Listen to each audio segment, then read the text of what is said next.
जय हिंद एवरीवन। दोस्तों, आप सभी का स्वागत है ग्राउंड जीरो डिफेंस इंस्टीट्यूट के ऑनलाइन प्लेटफॉर्म पर।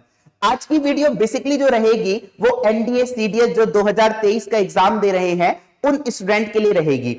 इस वीडियो में हम 50 important most important objective question लेकर आया हूं। इसमें हम क्या करेंगे, 50 क्वेश्चन की सहायता से पूरे कंप्लीट फिजिक्स का सिलेबस यहां पर आपको बताएंगे किस तरीके से चीजें हमें करनी है। तो इसमें आप देखेंगे कि इसमें जो आप ये देखेंगे कि हमने जो क्वेश्चन यहां पर लिए हैं वो बेसिकली जो टॉपिक कवर अप करे हैं, इसमें मैं काइनेमेटिक्स लूंगा, ऑप्टिक्स लेंगे, वेव लेंगे और वर्क पावर एनर्जी लेंगे। तो इसी सहायता से आपको करना क्या है बच्चों के मन में बड़ा कंफ्यूजन रहता है लास्ट टाइम पर हमें किस तरीके से चीजों को पढ़ना है ना, कहां पर कौन सा कंटेंट देखना है, ये बड़ा कंफ्यूजन रहता है। तो मैं आपको ये श्योरिटी देता हूं कि अगर आप ये 50 क्वेश्चन कर लेंगे तो आप डेफिनेटली सारी चीजों को मैं ये कह सकता हूं कि आप सारी चीजों को आपको पढ़ने की जरूरत भी नहीं पड़ेगी, आपको सिर्फ ये वीडियो देखनी है बच्चे। ठीक है, तो स्टार्ट करते हैं। पहला क्वेश्चन नंबर 1 आपकी स्क्रीन के सामने ये रहा। आपको क्या करना है, जो भी मैं आपको क्वेश्चन दे रहा हूं आप मुझे एक बार अपने रफ पेन कॉपी पेन लेकर बैठेंगे, उसमें ये देखेंगे कि आपके कितने क्वेश्चन सही हो रहे हैं। ठीक है, फिर उसके बाद आप मुझे कमेंट सेक्शन में बताएंगे कि आपके कितने क्वेश्चन सही हुए, 50 में से 48 क्वेश्चन सही हुए, 40 क्वेश्चन सही हुए। तो इस तरीके से हम चीजों को पढ़ेंगे। सबसे पहला क्वेश्चन आपकी स्क्रीन के सामने ये रहा। इसमें मैंने आपको मैक्सिमम इंफॉर्मेशन मैं आप लोगों को दूंगा, तो सभी लोग ध्यान से देखेंगे। क्वेश्चन नंबर 1 जो है बच्चे देखेंगे यहां पर। क्वेश्चन नंबर 1 स्टार्ट करते हैं। तो क्वेश्चन नंबर 1 ये कह रहा है rate of change of velocity. देखो, मैच द फॉलोइंग हो गया, चेंज द स्टेटमेंट वाले क्वेश्चन हो गए। ये क्वेश्चन बड़े पूछे जाते हैं एनडीए सीडीएस में, क्योंकि आपसे वो क्वेश्चन आपको ये देखता है कि आपकी नॉलेज कितनी ज्यादा है। तो इसमें हम क्वेश्चन नंबर 1 देखेंगे कि rate of change of velocity को हम किस नाम से जानते हैं। आप सभी को पता है एक्सेलरेशन बोलते हैं। अगर फ्री फॉल मोशन है, मतलब अगर मैं किसी भी बॉडी को फ्री फॉल करता हूं, अगर मैं किसी भी बॉडी को फ्री फॉल करूंगा तो उसका एक्सेलरेशन जो होता है वो ग्रेविटी एक्सेलरेशन के बराबर होता है, मतलब कांस्टेंट होता है। तो आपके सामने ये क्वेश्चन ये जो आएगा, आप ये देखेंगे फ्री फॉल मोशन जब होता है तो यूनिफॉर्मली एक्सेलरेटेड मोशन होगा। जब बॉडी हमारे सामने स्टोन थ्रो अपवर्ड, अगर मैं किसी भी ऑब्जेक्ट को अपवर्ड फेंकता हूं, अगर मैं अपवर्ड फेंकूंगा तो एक्सेलरेशन क्या करेगा, उसका डिक्रीज करेगा, मतलब विद नेगेटिव साइन। तो यहां पर आप देखेंगे कौन सा ऑप्शन हो जाएगा, यहां पर यूनिफॉर्मली डी एक्सेलरेटेड हो जाएगा। तो आपके सामने ऑप्शन यहां पर आ जाएगा, ए का हो जाएगा आपके सामने 3 और ये हो जाएगा बी का क्या हो जाएगा आपके सामने 2। बी का हो जाएगा आपके फ्री फॉल एक्सेलरेशन का, है ना, बी का। अच्छा, यहां ए का बी का हो जाएगा बच्चे 1 और सी का हो जाएगा 4। यहां पर कौन सा ऑप्शन हो जाएगा, ए ऑप्शन सही हो जाएगा। अब सुनिएगा सभी लोग ध्यान से, अगर मैं बात करता हूं यूनिफॉर्मली एक्सेलरेशन, मतलब एक्सेलरेशन कैसा है बच्चे, कांस्टेंट। अगर एक्सेलरेशन कांस्टेंट है मतलब वो टाइम के साथ चेंज नहीं कर रहा है, मतलब एक कुछ इस तरीके से लाइन आएगी, हॉरिजॉन्टल लाइन आएगी।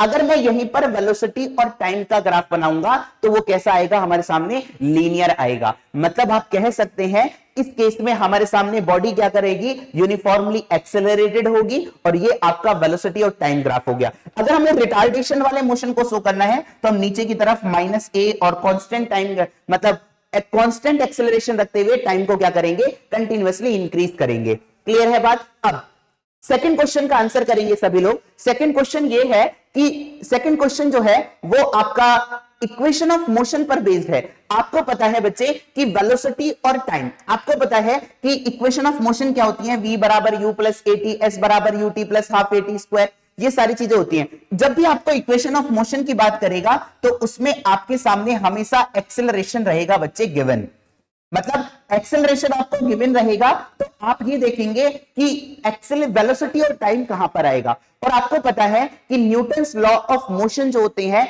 वो आपके इस पर वैलिड होते हैं, इनर्शियल फ्रेम के लिए लगाए जाते हैं। तो आपको वेलोसिटी और टाइम ग्राफ देखना है, रिलेशन किस में वेलोसिटी और टाइम बनेगा, मतलब आपको एक्सेलरेशन गिवन होगा तो वेलोसिटी ये रहा और टाइम ये रहा। क्लियर है बात। अब सेकंड है कि पोजीशन और टाइम ग्राफ बनाना है। पोजीशन और टाइम ग्राफ किसमें मिलेगा आपको? पोजीशन और टाइम ग्राफ के लिए एस और टी के लिए हम सेकंड इक्वेशन फॉलो करते हैं। तो सेकंड इक्वेशन कहां है आपके सामने? ये है पोजीशन और वेलोसिटी। मतलब यहां पर टाइम की बात नहीं कर रहा है, तो कौन सी इक्वेशन लेंगे यहां पर? Third equation. तो यहां पर ये हो जाएगा आपके सामने सी का 4 हो जाएगा। तो यहां पर कौन सा ऑप्शन हो जाएगा आपके सामने? डेल्टा ऑप्शन यहां पर सही हो जाएगा। आई थिंक सो जो मैंने इंफॉर्मेशन दी है आपको समझ में आ रही होगी। आप लोग अपने आप क्वेश्चन वीडियो को पॉज करके आप सबसे पहले अपने आप ट्राई करिए, फिर देखिएगा कि आपने सही करा है या गलत करा है। ठीक है, अगले क्वेश्चन की तरफ बढ़ते हैं। क्वेश्चन नंबर 3 आपकी स्क्रीन के सामने ये रहा। ठीक है, अब क्या कह रहा है बच्चे कि incorrect statement regarding to the displacement. भाई इनकरेक्ट स्टेटमेंट बहुत पूछे जाते हैं। स्टेटमेंट का क्वेश्चन इसलिए पूछा जाता है कि अगर आपको इंफॉर्मेशन पहली वाली क्लियर है तो आपको दूसरी वाली भी क्लियर होनी चाहिए। तो आप ये देखेंगे कि ये कह रहा है इनकरेक्ट, कि ये कह रहा है कि displacement can not be zero.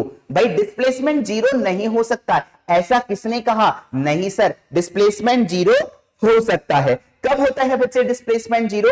जब आपको पता है इनिशियल और फाइनल पोजीशन क्या कर जाती है?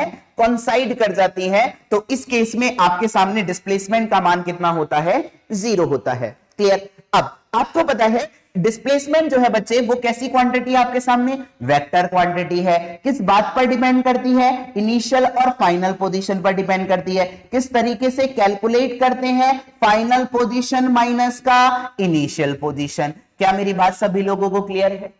ठीक है, अब सेकंड स्टेटमेंट पढ़ते हैं। मतलब ये स्टेटमेंट तो हमारे सामने रॉन्ग है, ठीक है, और रॉन्ग ही हमें सेलेक्ट करना है। Its magnitude may be greater than the distance travelled by the object. आपको पता है डिस्प्लेसमेंट का मान हमारे सामने कैन बी पॉजिटिव, नेगेटिव और जीरो हो सकता है। अगर मैंने ये कह दिया कि इसका जो आपके सामने डिस्प्लेसमेंट का मान आ रहा है मान लो -5, ठीक है, और डिस्टेंस आ रही है आपके सामने 3, अगर मैं इनका मैग्नीट्यूड लूंगा तो क्या ये इससे बड़ा आ सकता है? बिल्कुल आ सकता है। यानी कि दूसरा स्टेटमेंट बिल्कुल सही है कि its magnitude may be greater than the distance travelled by the object. तो यहां पर कौन सा ऑप्शन हो जाएगा आपके सामने?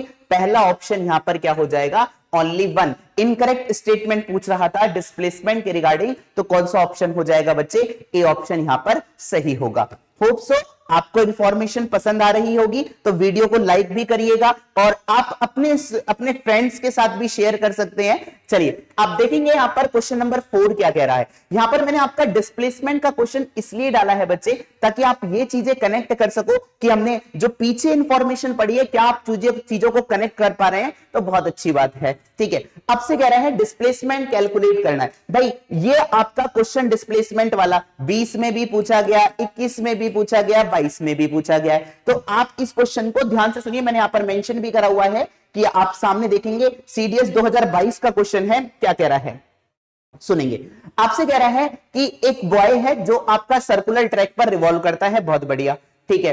अब ये क्या कर रहा है? ये आपका 30 सेकंड में क्या कर रहा है? एक रिवॉल्यूशन कंप्लीट कर रहा है और इसका जो डायमीटर कितना दे रखा है बच्चे? 200 मीटर। इस तरीके के क्वेश्चन जरूर पूछे जाते हैं, लिख लीजिए बच्चे। ठीक है, तो यहां पर आप देखेंगे कि यहां पर जब ये चक्कर पूरा करेगा तो इसका डिस्प्लेसमेंट यहां पर कितना हो जाएगा? 0 हो जाएगा। मतलब आप कहेंगे कि 30 सेकंड बाद उसका डिस्प्लेसमेंट कितना होगा? 0। 60 सेकंड बाद भी उसका डिस्प्लेसमेंट कितना होगा? 0। मतलब अब वो कितनी देर तक ट्रेवल कर रहा है? वो कर रहा है 3 मिनट और 45 सेकेंड। 3 मिनट क्या आपका 30 का मल्टीपल है? बिल्कुल मल्टीपल है। आप यहां पर ये देखेंगे 3 मिनट को अगर आप कंसीडर करेंगे तो ये कितना आ जाएगा? 180। और 180 मतलब कितने चक्कर हो जाएंगे यहां पर? उसके 6 चक्कर यहां पर क्या हो जाएंगे? कंप्लीट हो जाएंगे। मतलब ये तो हमारे लिए एज इट इज ऐसा ही दिया हुआ है। 45 सेकंड के लिए देखते हैं। मतलब अब ऑब्जेक्ट यहां पर आ चुका है बच्चे। अब ऑब्जेक्ट जब यहां पर आ चुका है तो 45 सेकंड पर वो कहां पर जाएगा? 30 सेकंड पर अपना चक्कर पूरा करा, 15 सेकंड बाद वो कहां पर जाएगा? हाफ ही पोजीशन पर तो आएगा। मतलब ये हो गई इसकी इनिशियल पोजीशन, ये हो गई फाइनल पोजीशन, और इनके बीच की डिस्टेंस कितनी हो गई? 200 मीटर। मतलब यहां पर आंसर कौन सा हो जाएगा? चार्ली ऑप्शन क्या हो जाएगा? सही हो जाएगा। और जो ये डिस्टेंस होगी, ये जो डिस्प्लेसमेंट होगा बच्चे इनिशियल और फाइनल के बीच का, वो किसके बराबर होगा? 200 मीटर के बराबर होगा। होप सो आपको चीजें एकदम क्लियर हो गई होंगी। ठीक है बच्चे, अगला क्वेश्चन की तरफ बढ़ते हैं। Question number 5। क्वेश्चन नंबर 5 क्या कह रहा है, सुनिएगा जरा ध्यान से, कि न्यूटन के थर्ड लॉ ऑफ मोशन, आपको पता है न्यूटन के जितने भी मोशन है, चाहे फर्स्ट लॉ की बात करें, सेकंड लॉ की बात करें, चाहे थर्ड लॉ की बात करें, उसके एप्लीकेशंस बहुत पूछे जाते हैं। कि आपसे पूछा जाता है कि बताओ कि सडन मतलब सडन अगर अप्लाई कर दे रहे हैं ब्रेक तो पैसेंजर्स क्या होते हैं, आगे की तरफ मूव ऑन कर जाते हैं। तो ये सारे जो एप्लीकेशंस पूछे जाते हैं वो आपके न्यूटन बेस्ड होते हैं। तो आप सुनिएगा बच्चे जरा ध्यान से कि क्या कह रहा है न्यूटन के थर्ड लॉ ऑफ मोशन में। अगर कोई स्टोन है वो आपका अर्थ पर रखा हुआ है, नो डाउट ये फोर्स एक्सर्ट करेगा, बिल्कुल बात सही है, बट स्मॉल अमाउंट में करेगा क्योंकि इसका मास जो है बच्चे बहुत कम है। किसके रेस्पेक्ट में कम है, यहां पर मास ऑफ द अर्थ के रेस्पेक्ट में बहुत कम है, तो जिसकी वजह से यहां पर फोर्स तो लगेगा बट वो नेग्लेजिबल अमाउंट का लगेगा, बिल्कुल बात सही है। ठीक है, आपसे इनकरेक्ट स्टेटमेंट पूछ रहा है, सुनिएगा। A billiards ball strike on a rigid ball and get reflected without any change in speed, बिल्कुल बात सही है भाई। अगर मैं यहां पर बात करूंगा परफेक्टली इलास्टिक कोलिजन जो होता है, आपको पता है कि यहां पर जितनी स्पीड से वो क्या होगा स्ट्राइक करेगा उतनी ही स्पीड से क्या होता है रिफ्लेक्ट बैक होकर वापस आता है। तो मैंने आपको इंपल्स वाले क्वेश्चन कराए हुए हैं, तो इसमें जो इंपल्स होता था वो कितना होता था, -2 mu के बराबर होता था। ठीक है, ये भी स्टेटमेंट आपके लिए सही है। तीसरा स्टेटमेंट क्या है, क्या कह रहा है, action reaction force act on the same body. अगर आपके सामने एक बॉडी ये है और एक बॉडी ये है, अगर दो बॉडी आपके कुछ इस तरीके से कांटेक्ट में है, ए ने फोर्स लगाया इतना, मान लो F on A, F on B due to A, और B भी उतना ही अमाउंट में फोर्स लगाएगा। तो आपको पता है न्यूटन के थर्ड लॉ से हमें क्या पता चला था, न्यूटन के थर्ड लॉ से हमें यह पता चला था कि फोर्स जो होते हैं वो ऑलवेज एडजस्ट करता है, पेयर में एडजस्ट करता है। तो यहां पर ये कितना हो जाएगा, FAB, दोनों का मैग्नीट्यूड बराबर होगा। बट ये जो फोर्स लगते हैं बच्चे वो क्या लगते हैं, अपोजिट बॉडी पर लगते हैं, सेम बॉडी पर नहीं लगते हैं, यानी कि ये स्टेटमेंट क्या हो जाएगा, गलत हो जाएगा। तो आपके सामने कौन सा ऑप्शन हो जाएगा बच्चे, यहां पर चार्ली ऑप्शन एकदम सही हो जाएगा। क्योंकि बच्चे इनकरेक्ट स्टेटमेंट पूछ रहा है, ध्यान से सुन लीजिए बच्चे, गलत नहीं करना है बिल्कुल भी। तो आपके सामने कौन सा ऑप्शन हो जाएगा, चार्ली ऑप्शन यहां पर एकदम सही हो जाएगा। क्लियर है बच्चे सभी को। आगे बढ़ते हैं नेक्स्ट क्वेश्चन की तरफ, क्वेश्चन नंबर 6, बहुत इंपॉर्टेंट क्वेश्चन, कई बार पूछा जाता है। एनडीए, सीडीएस, जितने भी डिफेंस के एग्जाम होते हैं उनमें आपको देखने को मिलेंगे, और मैंने आपको एक क्वेश्चन की सहायता से उसमें सारी चीजें इन्वॉल्व करी हैं, सुनिएगा। अगर हम अर्ग की बात करेंगे, आपको पता है सबसे पहले ये चारों की चारों यूनिट जो है वो किसकी है, एनर्जी की यूनिट है, ये आपको पता होना चाहिए, पहला पॉइंट। ठीक है, दूसरा पॉइंट क्या है, अर्ग कौन सी यूनिट होती है, सीजीएस यूनिट होती है किसकी, एनर्जी की। और एक जूल कितने अर्ग के बराबर, 10⁻7 अर्ग के बराबर। तो एक अर्ग कितने के बराबर, 10⁻⁻7 के बराबर। मतलब आप यहां पर ये देखेंगे कि पहले का ऑप्शन कौन सा हो जाएगा, चार्ली। इलेक्ट्रॉन वोल्ट जो होता है ये आपको पता है, मैंने आपको बताया भी है बच्चे कि इलेक्ट्रॉन वोल्ट क्या होता है, Q इंटू V लिखेंगे और V बराबर W/Q लिखेंगे, मतलब this is the unit of work, मतलब फॉर्म ऑफ एनर्जी। और ये किसके बराबर होता है, 1.6 इंटू 10⁻⁻19 के बराबर। क्या आपका ऑप्शन आ चुका है, ए का 3 है, बी का 4 है, बिल्कुल बात सही है, इससे आगे पढ़ने की जरूरत है ही नहीं। आप सुनिए जरा ध्यान से, एक कैलोरी कितने जूल के बराबर, 4.18 जूल के बराबर, 1 किलोवाट आवर। बहुत इंपॉर्टेंट यूनिट बच्चे, किलोवाट आवर। आपने देखा होगा ये आपकी कॉमर्शियल यूनिट है एनर्जी की। आपने देखा होगा कि जो इलेक्ट्रिसिटी का बिल जो इसके कंसीडर करा जाता है वो भी हमारे सामने किलोवाट आवर में कंसीडर करते हैं, कितने यूनिट आई है, और 1 किलोवाट आवर हम एक यूनिट के बराबर लेकर चलते हैं। तो आप वहां से इलेक्ट्रिसिटी का बिल भी कैलकुलेट करते हैं, और ये किसके बराबर होता है बच्चे, 3.6 इंटू 10⁻6 जूल। बहुत इंपॉर्टेंट, स्टार लगा दीजिए, कौन सा ऑप्शन हो जाएगा यहां पर, किलोवाट आवर कितना हो जाएगा, डेल्टा का फर्स्ट, यानी कि कौन सा ऑप्शन हो जाएगा बच्चे, अल्फा ऑप्शन यहां पर सही हो जाएगा। होप सो आपको इंफॉर्मेशन पसंद आ रही होगी। आगे बढ़ते हैं बच्चे नेक्स्ट क्वेश्चन की तरफ, क्वेश्चन नंबर 7। क्वेश्चन नंबर 7 क्या कह रहा है, सुनिएगा जरा ध्यान से। आपको पता है जब मैंने आपको वर्क, पावर एंड एनर्जी पढ़ाया था तो आप यहां पर ये देखेंगे कि फोर्स को हम दो तरीके से क्लासिफाई करते हैं। एक होता है, अगर मैं कांटेक्ट फोर्स, जब आप छोटे बच्चे थे 6-7 क्लास में थे तो फोर्स को आपने कुछ इस तरीके से क्लासिफाई करा होगा, एक होता है कांटेक्ट, एक होता है नॉन कांटेक्ट फोर्स। क्लियर। अच्छा, कांटेक्ट फोर्स वो होते हैं जब दो बॉडी क्या होती है, ऑब्जेक्ट क्या होते हैं, फिजिकली कांटेक्ट में होते हैं, जैसे फ्रिक्शन फोर्स हो गया। नॉन कांटेक्ट फोर्स होते हैं बच्चे, इन्हीं को हम फील्ड फोर्स के नाम से भी जानते हैं। किस नाम से जानते हैं बच्चे, फील्ड फोर्स। जैसे इलेक्ट्रिक फोर्स हो गया, आपके सामने ग्रेविटेशनल फोर्स हो गया। तो आप यहां पर ये देखेंगे कि magnetic force is a contact force, गलत है तो स्टेटमेंट, हमें करेक्ट स्टेटमेंट देखना है। Friction force is a non contact force, भाई फ्रिक्शन फोर्स तो कैसा फोर्स है हमारे सामने, कांटेक्ट फोर्स है। अब both magnetic and electrostatic force, जिसे हम कूलम्बिक फोर्स के नाम से जानते थे, याद करिएगा कूलम्बिक फोर्स हम किस तरीके से निकालते थे, F बराबर K Q1 Q2 by R square, इस तरीके से निकालते थे। ठीक है, मस्कुलर फोर्स, ये स्टेटमेंट सही है, यानी कि मस्कुलर फोर्स एंड आपके सामने फ्रिक्शन फोर्स, ये दोनों कैसे हैं, आपके कांटेक्ट फोर्स हैं, यानी कि चौथा स्टेटमेंट भी सही है। तो कौन सा ऑप्शन हो जाएगा, ब्रेवो ऑप्शन सही हो जाएगा। ठीक है, जो भी क्वेश्चन में मैं आपको एक्स्ट्रा इंफॉर्मेशन दे रहा हूं बच्चे, प्लीज उसको नोट डाउन जरूर करें। ठीक है, अगर मैं फोर्स की बात करूंगा, अब आप बड़े बच्चे जब हो जाते थे तो हम फोर्स को किस तरीके से क्लासिफाई करते थे, फोर्स को हम क्लासिफाई करते थे, एक होता था आपके सामने कंजर्वेटिव फोर्स और एक कौन सा होता था, नॉन कंजर्वेटिव फोर्स। अगर आपके सामने work done by the force आपके सामने डिपेंड कर रहा है पाथ पर, तो ये कौन सा होता था हमारे सामने, नॉन कंजर्वेटिव होते थे। कंजर्वेटिव क्या होते थे कि इसमें work done by this force A से लेकर बी तक, इसमें मैं ए से लेकर बी तक, चाहे मैं इस वाले रास्ते से जाऊं चाहे मैं इस वाले रास्ते से जाऊं, दोनों में वर्क डन कैसा रहेगा बच्चे, समान रहेगा। क्या मेरी बात क्लियर है। अच्छा, आपने देखा होगा जैसे स्प्रिंग फोर्स होता है आपका, कैसा होता है, आपके सामने एक नॉन कंजर्वेटिव फोर्स आता है। इलेक्ट्रिक फोर्स हो गया, मैग्नेटिक फोर्स हो गया, ये सारे कैसे होते हैं, आपके कंजर्वेटिव फोर्स के अंदर आते हैं। अगर मैं नॉन कंजर्वेटिव की बात करूंगा तो इसमें वर्क डन जो होता है बच्चे, पाथ पर डिपेंड करता है। क्लियर है बात सभी को। ठीक है, आगे बढ़ते हैं क्वेश्चन नंबर 8 की तरफ। क्वेश्चन नंबर 8 देखेंगे बच्चे। क्वेश्चन नंबर 8 जो है बच्चे, आपने वर्क का बहुत ही सिंपल सा फॉर्मूला पढ़ा होगा, आपको जिंदगी में सबसे बेस्ट जो फॉर्मूला देखने को मिलेगा वो यही देखा होगा, force work is the scalar product of two vector quantities, first one is force and second one is displacement. अगर मैं डॉट प्रोडक्ट हटाता हूं तो क्या लगाते हैं यहां पर बच्चे, FS cos theta.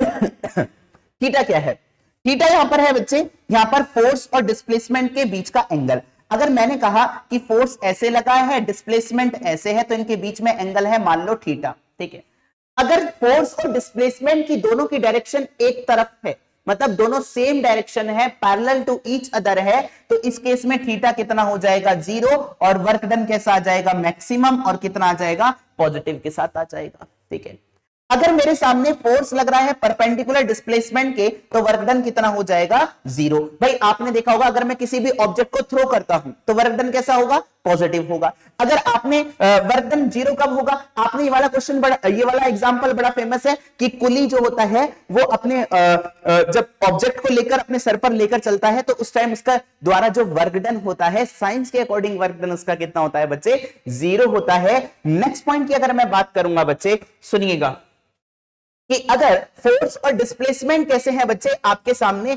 Anti parallel है। मतलब एंटी पैरेलल का मतलब होता है जब उनके बीच में जो एंगल होता है वो कितना होता है बच्चे, 180 डिग्री। तो cos 180 का मान कितना होगा, -1, तो W बराबर कितना आ जाएगा बच्चे, -FS आ जाएगा। ठीक है, और FS वर्क निगेटिव कब होगा, जब वर्क डन बाई, आपने देखा होगा कि अगर मैं फ्रिक्शन फोर्स के द्वारा जो वर्क डन होता है वो कैसा होता है बच्चे, निगेटिव होता है। क्लियर है बात सभी को। तो आप मुझे खुद बताइएगा यहां पर कौन सा स्टेटमेंट होगा, मतलब parallel opposite work done negative होगा, बिल्कुल सही है, और यहां पर पॉजिटिव होगा जब डायरेक्शन ऑफ द डिस्प्लेसमेंट के सेम डायरेक्शन में होगा। तो यहां पर कौन सा ऑप्शन हो जाएगा, चार्ली ऑप्शन यहां पर सही हो जाएगा। क्लियर है बच्चे, आगे बढ़ते हैं क्वेश्चन नंबर 9 की तरफ। क्वेश्चन नंबर 9 क्या कह रहा है, सुनेंगे सभी लोग ध्यान से कि क्या कह रहा है, incorrect about the gravitation, gravitation के रिगार्डिंग।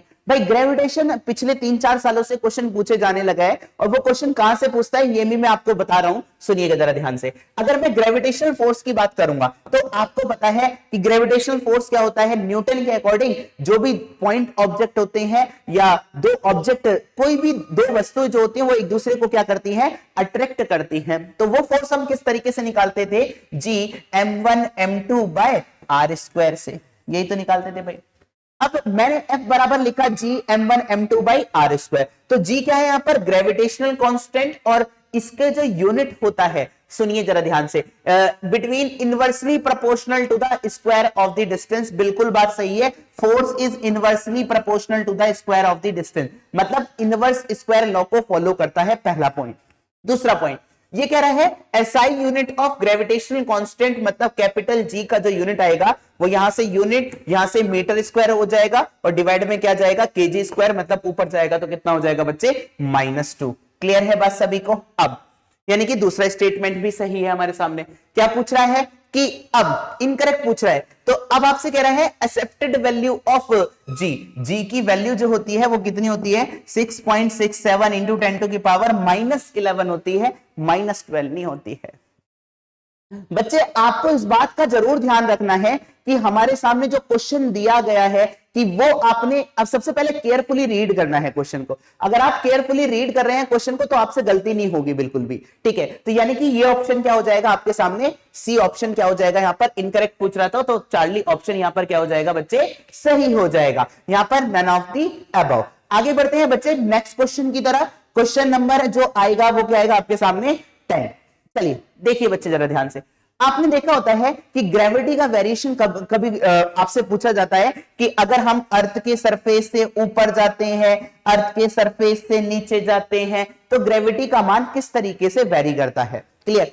अब आप ये देखेंगे कि जब हम अर्थ के सरफेस से सेंटर पर कितना होता है, ग्रेविटी का मान कितना होता है बच्चे, 0 होता है। ध्यान से सुन लीजिए मेरी बात को बहुत ध्यान से, ठीक है।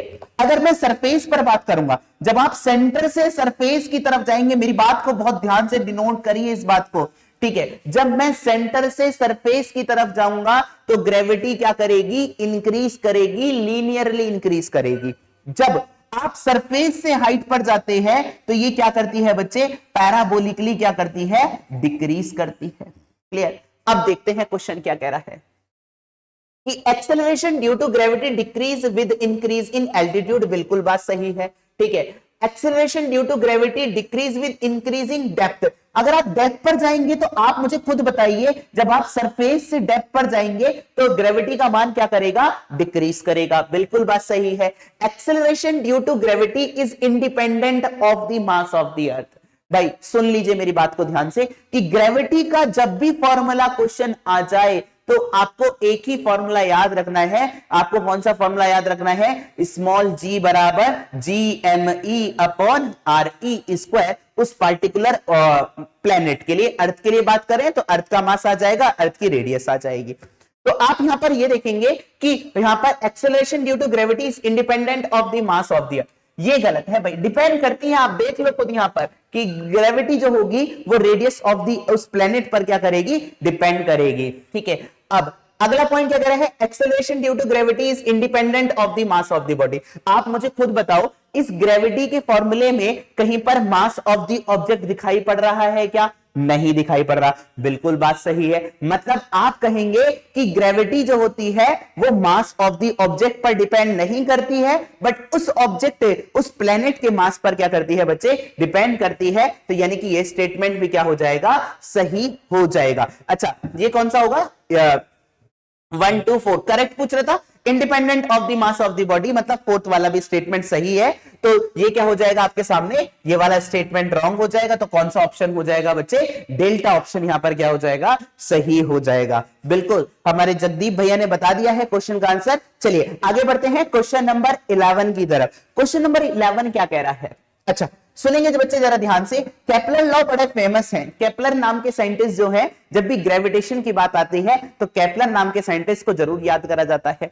तो आपने, केपलर ने 3 नियम दिए थे। पहला जो नियम दिया था उन्होंने ये कहा था कि ऑर्बिटल लॉ, कि सारे के सारे प्लेनेट क्या करते हैं, इलिप्टिकल पाथ पर रिवॉल्व करते हैं और सन कहां पर होता है, फोकस पर होता है। ठीक है, दूसरा पॉइंट क्या है हमारे सामने कि केपलर का वो ये कहता है कि सारे के सारे प्लेनेट जो होते हैं वो इक्वल एरिया कवर अप करते हैं इक्वल इंटरवल ऑफ टाइम पर, मतलब all the planet cover same areal distance with in same interval of time. तो ये भी आपके सामने बात सही है। इसमें ध्यान रखिएगा, बहुत इंपॉर्टेंट पॉइंट है कि केपलर के सेकंड लॉ में कौन सी फिजिकल क्वांटिटी कंजर्व रहती है। आपका आंसर क्या होगा बच्चे? Angular momentum. क्या रहता है बच्चे? Angular momentum. बच्चे एंगुलर मोमेंटम इसलिए कंजर्व रहता है, मैंने आपको कहा था, क्योंकि यहां पर कोई भी एक्सटर्नल टॉर्क नहीं लगता है, जिसकी वजह से एंगुलर मोमेंटम क्या रहता है? कंजर्व रहता है। थर्ड स्टेटमेंट क्या है कि जो टाइम पीरियड का स्क्वायर होगा, ये जो प्लेनेट रिवॉल्व कर रहा है सन के चारों ओर, उसमें जो टाइम पीरियड का जो स्क्वायर होता है वो क्यूबिक डिस्टेंस के क्या होता है? डायरेक्टली प्रोपोर्शनल होता है। अब देखते हैं कि according to the law of the area, line joining of the planet sweep से equal unequal area in equal interval of time. आपसे क्या पूछ रहा है? करेक्ट स्टेटमेंट पूछ रहा है, यानी कि ये तो हमारे सामने गलत हो गया। क्लियर? अब the cube of the mean distance of the, है ना, cube of the distance is directly proportional to the square of the time period. ये बात सही है। ठीक है, तीसरा क्या कह रहा है? Law of orbit state that all the planet revolve in elliptical orbit with sun situated at the focus of the one of the focus. यानी कि हमारे सामने कौन सा हो जाएगा? आपके सामने 2 और 3, मतलब कौन सा ऑप्शन हो जाएगा बच्चे? यहां पर ब्रेवो ऑप्शन क्या हो जाएगा? सही हो जाएगा। क्लियर है बात? आगे बढ़ते हैं बच्चे नेक्स्ट क्वेश्चन की तरफ। सैटेलाइट का क्वेश्चन, सैटेलाइट के क्वेश्चन पूछे जाते हैं बच्चे, है ना।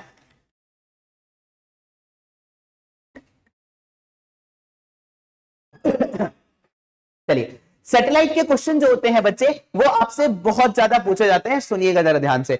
Satellite in a circular orbit around the equatorial, एक तो जियो स्टेशनरी सैटेलाइट की बात कर रहा है, ठीक है, और एक किसकी बात कर रहा है? पोलर सैटेलाइट की। सुनिएगा, जियो स्टेशनरी सैटेलाइट क्या होते हैं? अगर मैं अर्थ की बात करूंगा, अर्थ के चारों ओर क्या करते हैं? जो प्लेनेट क्या करते हैं? अर्थ के रिवॉल्यूशन के साथ, जैसे अर्थ क्या कर रही है आपकी, कहां से कहां घूम रही है? वेस्ट टू ईस्ट घूम रही है। ठीक है, तो ऐसे ही आपने ये देखा है कि ये जो प्लेनेट होता है वो भी क्या करता है? अर्थ के रोटेशन के साथ सेम रोटेशन क्या करता है? अपने चक्कर को कंप्लीट करता है, अपने पाथ को कंप्लीट करता है, और इसका भी टाइम पीरियड होता है, वो कितना होता है बच्चे? 24 आवर होता है, मतलब 23 आवर और 56 मिनट।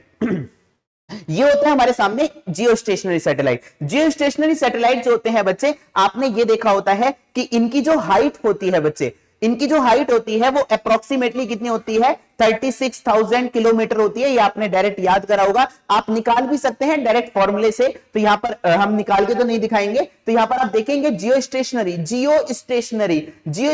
सैटेलाइट जो होते हैं वो आपके अर्थ के साथ कैसे होते हैं बच्चे? सिंक्रोनस होते हैं। सिंक्रोनस का मतलब होता है चीजों का एक साथ हैपन होना। मतलब अगर ऑब्जेक्ट जो है वो आपका ये ऑब्जेक्ट जितनी एंगुलर स्पीड से घूमेगा, ये ऑब्जेक्ट भी क्या होगा आपका? उतनी ही एंगुलर स्पीड से क्या करेगा बच्चे? रिवॉल्व करेगा। क्लियर है बात? अब सेकंड बात करते हैं बच्चे पोलर सैटेलाइट की। पोलर सैटेलाइट जो होते हैं ये आपके बेसिकली जो होते हैं, अगर मैं यहां पर बात करूंगा, अर्थ का ये हो गया नॉर्थ पोल और ये क्या हो गया बच्चे? South pole. तो ये जो सैटेलाइट्स होते हैं ये आपके पोलर पर, मतलब यहां से ये बेसिकली आपके लो एल्टीट्यूड सैटेलाइट्स होते हैं। ये आपके जनरली जो होते हैं वो 500 से 800 किलोमीटर के बीच में वेरी करते हैं। ठीक है, अब इनकी जो हाइट होती है वो अर्थ के सरफेस से वो 500 से लेकर 800 किलोमीटर तक हम इनको रखते हैं। और ये पोलर सैटेलाइट्स जो होते हैं बच्चे, सुनिएगा बच्चे जरा ध्यान से, ठीक है, इनका जो टाइम पीरियड होता है ये भी कितना होता है? अराउंड 90, अगर आप निकालेंगे कुछ एक सर्टेन टाइम पर 600 किलोमीटर रखेंगे तो आपके सामने क्या आएगा? 90 मिनट्स आएंगे। फिर आपके 90 से लेकर 100 मिनट तक, देखो इन्हों अराउंड लिख रखा है, अराउंड 100 मिनट, मतलब ये वाली भी पॉइंट क्या है? बिल्कुल सही है। और पोलर सैटेलाइट्स की खास बात ये होती है कि अगर मैं पोलर सैटेलाइट की बात करता हूं बच्चे, तो आप अगर अर्थ के सरफेस को स्कैन करना चाहते हैं तो आप क्या कर सकते हैं? पोलर सैटेलाइट की सहायता से इसको क्या कर सकते हैं बच्चे? स्कैन कर सकते हैं। मतलब एक पार्टिकुलर स्ट्रिप की सहायता से, स्ट्रिप में ब्रेक कर दीजिए और पोलर सैटेलाइट की सहायता से हम क्या कर सकते हैं? इसको स्कैन कर सकते हैं। क्लियर है बात? तो यहां पर आपके लिए इतनी इंफॉर्मेशन सही होगी, तो यहां पर कौन सा ऑप्शन हो जाएगा बच्चे? यहां पर चार्ली ऑप्शन यहां पर क्या हो जाएगा, एकदम सही होगा। आगे बढ़ते हैं क्वेश्चन नंबर 13 की तरफ। बहुत प्यारा क्वेश्चन। मैंने अभी बताया था कि आपको ग्रेविटेशन की जब भी बात करी जाती है बच्चे, तो ग्रेविटेशन में आपको एक फॉर्मूला जिंदगी भर याद रखना है, और वो कौन सा फॉर्मूला है, स्मॉल जी बराबर GME upon RE square. Clear है बात। अब मैंने कहा कि सुनिए जरा ध्यान से, एक प्लेनेट है जिसका मास m1 है, रेडियस है r1। मैंने मान लिया जी इसका मास m1 है और रेडियस कितनी हो गई बच्चे, r1। क्लियर। तो उस टाइम ग्रेविटी की value, acceleration due to gravity कितना दे रखा है, g1। अब ये कह रहा है कि मुझे उस प्लेनेट पर ग्रेविटी का मान बताइए जिसका मास कैसा है बच्चे, whose mass and radius both are twice the that of the first planet. मतलब दोनों क्या कर दिए जा रहे हैं, डबल। अगर आप डबल करेंगे तो ये कितना हो जाएगा बच्चे, 2m1, और ये डबल करेंगे तो कितना हो जाएगा, GME अपॉन RE स्क्वायर। तो ये कितना हो जाएगा, 4r1 का स्क्वायर। क्लियर है बात। तो यहां पर कौन सा ऑप्शन हो जाएगा, 2 दूनी 4, तो यानी कि कौन सा ऑप्शन आएगा, G1 अपॉन 2, यानी कि कौन सा ऑप्शन हो जाएगा बच्चे, चार्ली ऑप्शन यहां पर सही होगा। आई थिंक सो जितनी भी इंफॉर्मेशन मैं आप लोगों को दे रहा हूं आप लोग को पसंद आ रही होगी। तो आपका भी काम बनता है, आपका भी रेस्पॉन्सिबिलिटी बनती है कि आप वीडियो को कंटिन्यूअसली शेयर करते रहें। ठीक है, चलिए आगे बढ़ते हैं क्वेश्चन नंबर 14 की तरफ। क्वेश्चन नंबर 14, इसमें बच्चों ने बड़ा गलत आंसर लगाया था। CDS 2022 का क्वेश्चन है, बहुत ही रद्दी सा क्वेश्चन है। मैंने आपको रील्स में एक क्वेश्चन की ट्रिक्स बताई हुई है। अगर आप ग्राउंड जीरो के यूट्यूब चैनल पर जाएंगे तो वहां पर हमने एक रील्स अपलोड करी है, रिसेंटली आई होगी आपके सामने। तो वहां पर हमने इसमें एक ट्रिक की सहायता से हमने बिना पेन उठाए आपको ऑप्टिक्स के न्यूमेरिकल कराए हैं। ये हमारे स्टूडेंट्स यहां पर इस बात के गवाह हैं। ठीक है, चलिए सुनिए जरा ध्यान से कि magnification produced by the lens is +2। +2 कब आएगा आप मुझे खुद बताओ, कि ये है आपके सामने कॉन्वेक्स लेंस। क्लियर है ना बात। अब ये हो गया इसका सर्कल, ये भी हो गया इसका सर्कल। ठीक है, this is the centre, this is the centre, मतलब 2f1 f1, और ये क्या हो गया, ऑप्टिकल सेंटर। ठीक है, अब आप मुझे खुद बताइएगा बच्चे कि अगर मैं ऑब्जेक्ट को कहां पर रखता हूं, इधर रखता था, मतलब बियॉन्ड 2f1, तो मेरे सामने इमेज कहां पर बनती थी, f2 और 2f2 के बीच में बनती थी। बिल्कुल बात सही है। और स्मॉल और इन्वर्टेड इमेज बनती थी, मतलब m का मान आएगा आपके सामने <1, मतलब निगेटिव आएगा। क्या मेरी बात क्लियर है क्या। दूसरा पॉइंट क्या था, जब आप 2f पर रखते थे तो मैग्निफिकेशन कितना आता था आपके सामने 1 आता था। अब अगर मैं ऑब्जेक्ट को कहां रखता हूं, 2f1 और f1 के बीच में, तो आप मुझे यह बताएंगे कि ये वाला ऑब्जेक्ट जो आएगा, इस केस में हमारे सामने जो इमेज बनेगी वो यहां पर कुछ इस तरीके से बनेगी। तो m कैसा आएगा बच्चे, यहां पर m पॉजिटिव नहीं आएगा। m कैसा आएगा मेरे लाल, m आएगा यहां पर नेगेटिव, क्योंकि m बराबर क्या होता है, v अपॉन u। आप मुझे ये बताइए, लेंस के केस में v अपॉन u और मिरर के केस में -v अपॉन u करते हैं, तो इमेज डिस्टेंस कैसी है मेरे लाल, माइनस में है। ऑब्जेक्ट डिस्टेंस कैसी है आपके सामने, ऑब्जेक्ट डिस्टेंस माइनस में, इमेज डिस्टेंस प्लस में, मतलब मैग्निफिकेशन रहा नेगेटिव। अभी तक जितने भी मैंने 3 केस डिस्कस करे उसमें मैग्निफिकेशन पॉजिटिव नहीं आया है। तो आप मुझे खुद बताइए, जब आप F1 और O के बीच में रखेंगे, मैं दूसरे कलर से मार्क करूंगा, जब आप F1 और O के बीच में रखते थे तो आपके सामने इमेज कैसी बनती थी, यहां पर वर्चुअल इमेज बनती थी, और कैसी बनती थी बच्चे, इरेक्ट इमेज बनती थी। तो आपके सामने कौन सा ऑप्शन हो जाएगा, और लार्जर देन द ऑब्जेक्ट, तो यहां पर कौन सा हो जाएगा, C। अब आप मुझे खुद बताइए, M यहां पर प्लस मिलेगा, बिल्कुल मिलेगा, क्योंकि आपको पता है M बराबर क्या होता है, V अपॉन U। अब आप मुझे ये बताइए, U with object distance negative, image distance negative, negative negative cancel हो गया, तो सर M तो प्लस में ही रहेगा ना, और ऑब्जेक्ट मैग्निफाइड इमेज बन रही है तो M इज ग्रेटर देन 1 होगा। क्लियर है बच्चे सभी को। तो क्वेश्चन नंबर 14 का आंसर आपको एकदम क्लियर होगा। आगे बढ़ते हैं क्वेश्चन नंबर 15 की तरफ। बार बार अगर मैं बात करूंगा, रिफ्रैक्टिव इंडेक्स से जो बार बार क्वेश्चन देखने को मिलता है, वो आपका चाहे वो थ्योरेटिकल क्वेश्चन बनाए, चाहे वो आपका न्यूमेरिकल क्वेश्चन अप्रोच करता है, तो आपको n बराबर c अपॉन v याद रखना है। n क्या होता है, यहाँ पर रिफ्रैक्टिव इंडेक्स को रिप्रेजेंट करता था, c speed of light in vacuum होगा, v क्या होगा, speed of light in medium होता था। ठीक है, अब आप मुझे ये बताइए, फिर क्या रिफ्रैक्टिव इंडेक्स का मान दिया है बच्चे, बिल्कुल दिया है। अगर 3/2 दिया है, स्पीड ऑफ लाइट फिक्स है 3 × 10⁸, तो यानी कि हमारे सामने आंसर आ जाएगा 2 गुणा 10 की घात 8, मतलब ए ऑप्शन सही हो जाएगा। इस क्वेश्चन को बताने का मेरा दायित्व क्या है, सुनिएगा जरा ध्यान से। अगर कोई भी लाइट जो है वो आपकी रेयरर से डेंसर मीडियम पर जा रही है, ध्यान से सुनिएगा, नोट जरूर करिएगा। जब आप रेयरर से डेंसर मीडियम पर जाती है तो उस वहां पर उसका रिफ्रैक्टिव इंडेक्स क्या कर जाता है, इंक्रीज कर जाता है, तो वेलोसिटी वहां पर क्या करेगी बच्चे, डिक्रीज करेगी। बिल्कुल बात सही है, क्लियर। यानी कि अगर आप, सिंपल सी बात है, बहुत सारे, डेंसर का मतलब क्या है, यहां पर बहुत सारे पार्टिकल्स हैं, अगर बहुत सारे पार्टिकल हैं तो लाइट को ट्रेवल करने में दिक्कत होगी भाई, बिल्कुल होगी, ठीक है। सेकंड पॉइंट, इसमें आपसे क्वेश्चन क्या पूछा गया है, जब लाइट एक मीडियम से दूसरे मीडियम पर जाती है तो उसमें क्या होता है, हमारे सामने कौन सी फिजिकल क्वांटिटी कांस्टेंट बनी रहती है। आपका आंसर क्या होगा बच्चे, फ्रीक्वेंसी क्या रहती है, कांस्टेंट रहती है, फ्रीक्वेंसी पर कोई भी इफेक्ट नहीं पड़ता है।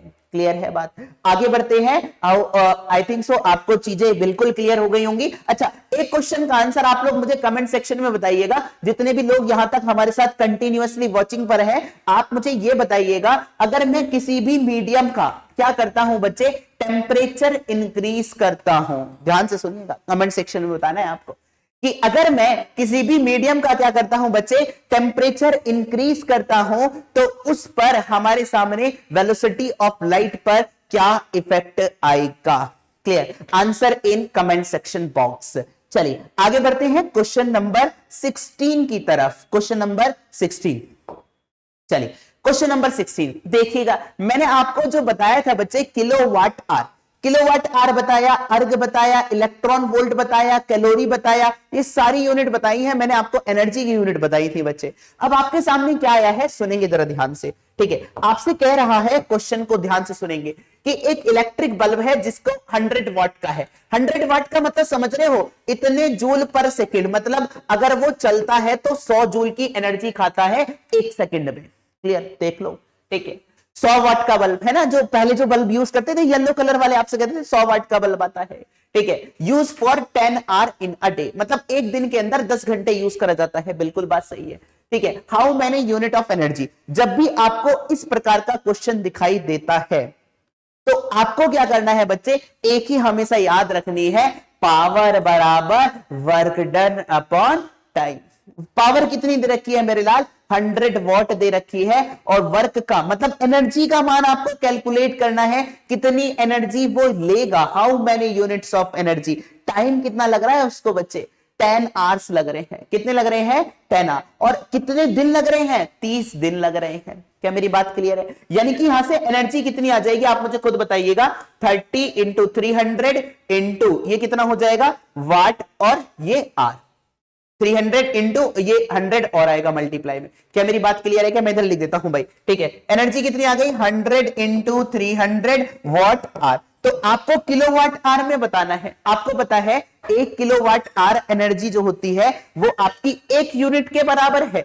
तो आप इसको किलो में कैसे कन्वर्ट करोगे, 3 जीरो ले लीजिए साथ में, तो यानी कि कितना आ जाएगा, 30 किलोवाट आर, और 1 किलोवाट आर 1 यूनिट के बराबर है, तो कौन सा ऑप्शन हो जाएगा, 30 is the correct answer. Clear है? आगे बढ़ते हैं बच्चे नेक्स्ट क्वेश्चन की तरफ। अगला क्वेश्चन टीआईआर। देखो टीआईआर क्वेश्चन जो होता था वो आपका पहले बहुत पूछा जाता था, अब रिसेंटली कम कर दिया इन्होंने, बट पहले के टाइम पर 2015 से लेकर जो 20 तक के एग्जाम होते थे वहां पर टीआईआर के क्वेश्चन आपको बहुत भर भर के क्वेश्चन देखने को मिलेंगे। चलिए मैं आपको टीआईआर पहले एक्सप्लेन कर देता हूं, टीआईआर बेसिकली होता क्या है। मान लेते हैं यह मेरे सामने सबसे पहले एक सेपरेटर लाइन, बहुत ध्यान से सुनिएगा बच्चे, जो 2 मीडियम को सेपरेट कर रही है। एक मीडियम ये है जहां पर पार्टिकल्स बहुत दूर दूर हैं। जब पार्टिकल्स बहुत दूर दूर होते हैं तो उस मीडियम को हम बोलते हैं बच्चे रेयरर मीडियम। जब पार्टिकल बहुत पास पास होते हैं तो उस मीडियम को हम किस नाम से जानते हैं, डेंसर मीडियम के नाम से जानते हैं। ये हो गया नॉर्मल। टीआईआर के लिए सबसे पहली कंडीशन कि लाइट कहां से कहां ट्रेवल करनी चाहिए, डेंसर मीडियम से रेयरर मीडियम पर ट्रेवल करेगी, तो नॉर्मल से क्या होगी, दूर हटेगी। क्लियर? अब जिस एंगल पर हमारे सामने ये जो रिफ्रैक्टेड रे है वो सेपरेटर लाइन के साथ कोइंसाइड कर जाती है, तो इस एंगल को हम बोलते हैं क्रिटिकल एंगल।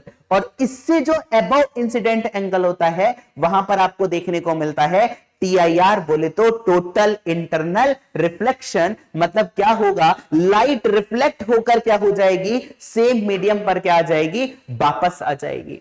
ठीक है, आप मुझे खुद बताइएगा कि यहां पर जो rare denser to rarer medium जाएगी, बिल्कुल बात सही है, without loss of the intensity.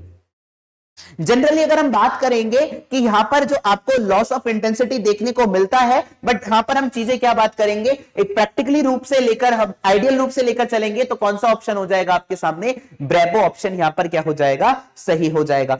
TIR के एग्जाम्पल TIR के एग्जाम्पल क्या है बताइए भाई, ग्लिटरिंग ऑफ डायमंड है ना, डायमंड का क्या होना, चमकना। डायमंड का जो रिफ्रैक्टिव इंडेक्स होता है वो 2.4 के समथिंग होता है, सबसे ज्यादा होता है। अगर मैं डायमंड की बात करूंगा तो आपको पता है रिफ्रैक्टिव इंडेक्स का मान बढ़ेगा तो लाइट की स्पीड क्या हो जाएगी, ट्रेवल करने की क्या हो जाएगी, कम हो जाएगी। क्लियर। सेकंड पॉइंट सुनिएगा बच्चे कि ऑप्टिकल फाइबर भी बार बार पूछा जाता है। आपने देखा होगा कि कोर और क्लैडिंग का जो मिक्सचर होता है, इसमें हम क्या करते हैं, एज अ ट्रांसमिशन लाइन के रूप में जो यूज करे जाते हैं, तो वहां पर आपके सामने ऑप्टिकल फाइबर क्या होता है, ये भी आपका क्या रहता है, TIR बेस्ड फिनोमिना होता है। ठीक है, आपने देखा होगा मिराज फॉर्मेशन है ना, मिराज फॉर्मेशन का मतलब क्या है, आपने देखा होगा गर्मियों के टाइम पर क्या होता है कि आपको वहां पर डेंसर मीडियम ऐसा लगता है कि पानी आगे की तरफ गिरा हुआ है, बट वो नहीं होता है एक्चुअली में। बट ये जो फिनोमिना होता है ये कौन सा होता है, आपका TIR बेस्ड ही होता है। ठीक है, आगे आपने एक एंडोस्कोपी टेस्ट कराया जाता है बच्चे, एंडोस्कोपी टेस्ट जो कराया जाता है रिलेटेड ऑर्गन्स का जो हम टेस्ट कराते हैं, उसमें हम एंडोस्कोपी टेक्निक्स का यूज करते हैं, उसमें हम जो लाइट इंसिडेंट करते हैं वो भी आपकी क्या होती है, TIR बेस्ड फिनोमिना पर ही होती है। क्लियर है बात। आगे बढ़ते हैं बच्चे नेक्स्ट क्वेश्चन की तरफ, क्वेश्चन नंबर 18। क्वेश्चन नंबर 18 क्या कह रहा है, सुनिएगा जरा ध्यान से। एक मायोपिया है, मायोपिया एक पर्सन है जिसको मायोपिया है। ठीक है, मायोपिया को हम क्या बोलते हैं, नियर साइटनेसनेस के नाम से जानते हैं। मतलब इसे कौन सा है, मैं आपको देख देता हूं यहां पर इंफॉर्मेशन, सुनिएगा जरा ध्यान से। नियर साइटनेस मतलब इसको निकट दृष्टि दोष है। ठीक है, हिंदी वाले भाई भी सुन लीजिएगा। ठीक है, मैंने कहा ये हो गई आपके सामने आई। ठीक है, अगर ये है आपके सामने रेटिना, आपको पता है कि ऑब्जेक्ट की इमेज आपको कब दिखाई देती है, जब वो रेटिना पर जाकर इंसिडेंट करती है, कॉन्साइड करती है बीम। ठीक है, लाइट रे। अब मैंने कहा कि यहां पर रेटिना में क्या होता है, इसमें क्या होता है, लाइट रे जो ऑब्जेक्ट से आ रही है, ठीक है, वो इन फ्रंट ऑफ रेटिना क्या हो जाती है, पहले ही क्या हो जाती है बच्चे, कन्वर्ज हो जाती है। इसका नाम जरूर निकट दृष्टि दोष है, बट इसमें हमें दूर का ऑब्जेक्ट नहीं दिखाई पड़ता है। अगर मान लो मैंने कहा मेरे को दूर का ऑब्जेक्ट नहीं दिखाई पड़ रहा है, ठीक है, तो अगर आपको उसको देखना है तो आप अपनी रेटिना को कहां शिफ्ट करने की कोशिश करते हैं, आगे की तरफ शिफ्ट करने की कोशिश करते हैं। मतलब आप रेटिना को कुछ इस तरीके से शिफ्ट करने की कोशिश करेंगे। मतलब अगर मुझे यहीं पर बैठे बैठे या यहीं पर खड़े खड़े मुझे ऑब्जेक्ट को सीन करना है, तो यहां पर मुझे लाइट रे को कन्वर्ज कराना पड़ेगा या डाइवर्ज कराना पड़ेगा। डाइवर्ज कराओगे, ऑब्वियस सी बात है, अगर आप कॉन्वेक्स लेंस लगा दो तो और कन्वर्ज कर देगा। हमें क्या करना है, डाइवर्ज कराना है, तो मैं कौन से लेंस का यूज करूंगा, कॉनकेव लेंस। ये तो बात एकदम सही है। मतलब पहला और दूसरा तो ऑप्शन वैसे ही नहीं हो सकते। अब बचा 50 सेंटीमीटर और 80 सेंटीमीटर। सारे के सारे भाई मैथमेटिक्स के स्टूडेंट हैं, तो सुनिएगा जरा ध्यान से। पावर है बराबर कैसे निकालते हैं, 100/f, f आपका सेंटीमीटर में होता है। ये कितना दिया हुआ है आप मुझे खुद बताइए। ये फोकल पावर कितनी दे रखी है, 1.25। ये कितना हो जाएगा, 100/f, यानी कि f कितना आ जाएगा यहां से, 80 सेंटीमीटर। आपको पता है मेरे लाल, आपको यह पता है कि 12.5% कितना होता है, 1/8 होता है, ये तो पता है ना। 12.5% जो होता है, जैसे 50% 1/2 के बराबर है ना, 75% 3/4 के बराबर, तो ऐसे ही आपके सामने 1/8 जो होता है वो आपका डायरेक्ट कितना होता है, 12.5% के बराबर होता है। तो अब मैं तो इसको सॉल्व ही नहीं करता, डायरेक्ट ऑप्शन टिक कर देता। यहां पर कौन सा हो जाता, डेल्टा ऑप्शन यहां पर क्या हो जाता बच्चे, सही हो जाता। क्लियर है बात। चलिए आगे बढ़ते हैं नेक्स्ट क्वेश्चन की तरफ। सीडीएस 2016 का क्वेश्चन था ये। चलिए आगे बढ़ते हैं, क्वेश्चन नंबर 29 आ गया क्या, 18 के बाद। चलिए कोई बात नहीं, नंबर का कोई दिक्कत नहीं है, 19 नंबर का क्वेश्चन है। सभी लोग इधर देखेंगे बच्चे जरा ध्यान से, ठीक है, मैं इसको मेंशन कर देता हूं 19। ठीक है, which of the following is the characteristics of the electromagnetic wave. बहुत ध्यान से सुनिएगा बच्चे। इलेक्ट्रोमैग्नेटिक वेव जो होती है, जिन्हें हम लाइट वेव भी बोलते हैं, ईएम वेव्स जो होती हैं, ठीक है। ये ईएम वेव जो होती है बच्चे, क्या ये इलास्टिक वेव होती है? नहीं सर, इलास्टिक वेव नहीं होती है। इलास्टिक वेव वो होती है जिनके ट्रेवल करने के लिए हमें मीडियम की रिक्वायरमेंट होती है, मीडियम या मटेरियल की रिक्वायरमेंट होती है। मैंने आपको वेव वाला चैप्टर जब पढ़ाया है तो उसमें मैंने लिखवा रखा है आपको। तो यहां पर आपके सामने कौन सा है, मतलब मीडियम की रिक्वायरमेंट होती है। और ये क्या पूछ रहा है? करेक्ट, मतलब ये तो गलत हो गया, पहला ऑप्शन तो है ही नहीं, मतलब ये भी खत्म, ये भी खत्म, ठीक है। They can also move in vacuum, बिल्कुल बात सही है, ठीक है। मीडियम हो या ना हो, ईएम वेव क्या करेंगे बच्चे? ट्रेवल करेंगे, यानी कि सेकंड ऑप्शन सही है। विच क्या कह रहा है? They have electric and magnetic component which are mutually perpendicular. Generally जो हमारे सामने ईएम वेव्स जो बनती हैं, अगर एक चार्ज पार्टिकल जो होता है वो आपका एक्सेलरेटेड कंडीशन पर होता है, तो इस केस में हमारे सामने क्या बनती है? ईएम वेव्स बनती हैं। और ईएम वेव्स में क्या होता है? इलेक्ट्रिक कंपोनेंट और मैग्नेटिक कंपोनेंट के जो परपेंडिकुलर, मतलब जब वाइब्रेशन होता है ना, तो वाइब्रेशन के थ्रू क्रिएट होती है आपकी इलेक्ट्रोमैग्नेटिक वेव। मतलब ये हो गई इलेक्ट्रिक कंपोनेंट, ये हो गया आपका क्या हो गया? Magnetic component. और आपकी ये क्या करेगी? कुछ इस तरीके से क्या करेगी बच्चे? ट्रेवल करेगी इन दोनों के परपेंडिकुलर डायरेक्शन में। बहुत बढ़िया, यानी कि ये भी बात सही है सर, क्लियर। अब इनकी जो स्पीड है वो 3 लाख मीटर पर सेकंड दे रखी है। लाख में कितने जीरो होते हैं बच्चे? 5 जीरो होते हैं, है ना। तो 5 जीरो नहीं, तो सर इनकी स्पीड जो होती है वो 3 गुणा 10 की घात 8 होती है। यहां तो 5 आ रहे हैं, यानी कि ये ऑप्शन गलत हो जाएगा, ये भी गलत नहीं है, यानी कि 2 और 3 मतलब कौन सा ऑप्शन हो जाएगा बच्चे? चार्ली ऑप्शन सही हो जाएगा। मैंने इलेक्ट्रोमैग्नेटिक वेव के रिगार्डिंग, इलेक्ट्रोमैग्नेटिक वेव सुन लीजिए, इन्हीं ये कैसी होती हैं बच्चे? ट्रांसवर्स इन नेचर होती हैं। कैसी होती हैं? ट्रांसवर्स। और मैंने आपको बताया है कि अगर पार्टिकल जो होता है बच्चे वेव के प्रोपगेशन के परपेंडिकुलर क्या करता है? प्रोपगेट करता है या वाइब्रेट करता है, ऑसिलेट करता है, तो उस वेव को हम क्या बोलते हैं? ट्रांसवर्स वेव बोलते हैं, ठीक है। इलेक्ट्रोमैग्नेटिक वेव जो होती है बच्चे, अगर मैं इनकी बात करूंगा कि अगर आप इलेक्ट्रिक और मैग्नेटिक फील्ड अप्लाई करते हैं, तो यहां से जब इलेक्ट्रोमैग्नेटिक वेव ट्रेवल करेगी तो ये डिफ्लेक्ट नहीं होती है, डेविएट नहीं होती है। मतलब आपके सामने ये स्टेटमेंट भी हो सकता है कि electromagnetic wave are not deviated in electric and magnetic field. ये भी पॉइंट आप लोगों को क्लियर हो चुका होगा। क्लियर है बच्चे? चलिए आगे बढ़ते हैं क्वेश्चन नंबर 20 की तरफ। क्वेश्चन नंबर 20 क्या कह रहा है भाई? विजिबल वेव, अल्ट्रावायलेट वेव और एक्सरे, ठीक है। आपको क्या पता करना है? Correct statement. भाई मैंने आपको अभी तक जितने भी स्टूडेंट्स को मैंने पढ़ाया है या जितने भी स्टूडेंट्स यहां पर देख रहे हैं, तो उन्होंने ये वाला स्टेटमेंट जरूर याद करा होगा जब हमने आपको एक ट्रिक बताई है, MRI UVX। किस तरीके से बताई थी? बताइएगा किस तरीके से लिखना बताया था? एम मिड से लिखना स्टार्ट करेंगे, MRI UVX। क्या मेरी बात क्लियर है? कई लोगों ने, एक स्टूडेंट ने ऑफलाइन में इस तरीके से याद कर लिया था, XUV इन माई रेंज। क्या मेरी बात क्लियर है? अब इधर देखेंगे, यहां पर आर किसको रिप्रेजेंट करता है बच्चे? रेडियो को रिप्रेजेंट करता है। एम किसको रिप्रेजेंट करता है? माइक्रो को। आई किसको रिप्रेजेंट करता है? इंफ्रारेड को। वी किसको रिप्रेजेंट करता है? विजिबल को। यू किसको रिप्रेजेंट करता है? अल्ट्रावायलेट। और एक्स किसको रिप्रेजेंट करता है? एक्सरे को, ठीक है। These all are the non mechanical way, जिनके लिए ट्रांसमिशन के लिए हमें कोई मीडियम की आवश्यकता नहीं है। आप मुझे ये बताइए, अपनी कॉमन सेंस लगाकर आप मुझे ये बताएंगे कि इसमें सबसे ज्यादा एनर्जी किसकी होगी? खुद बताइए। आपको पता होगा, आपका आंसर आ चुका होगा। किसकी होती है एनर्जी सबसे ज्यादा? किसकी होती है हमारे सामने?